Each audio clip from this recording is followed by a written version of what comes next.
पढ़ के अगर कोई इब्तिदा न करे,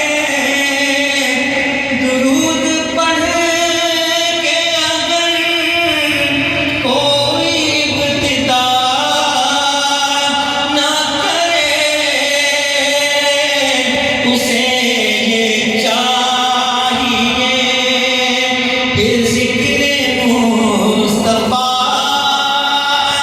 न करे, उसे ये चाहिए फिर ज़िक्र मुस्तफ़ा न करे।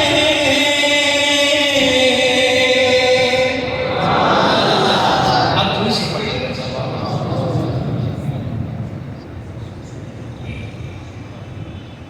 फासलों को तकल्लुफ़ है हमसे अगर, हम भी बेबस नहीं, बेसहारा नहीं, खुद उन्हीं को पुकारेंगे हम दूर से रास्ते में अगर पाँव थक जाएंगे।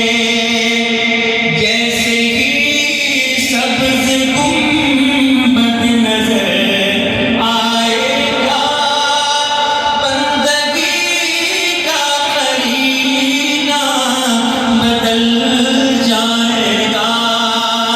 सर झुकाने की फुर्सत मिलेगी किसे, खुद ही आँखों से सजदे टपक जाएंगे। हम मदीने में तन्हा निकल जाएंगे और गलियों में कसदन भटक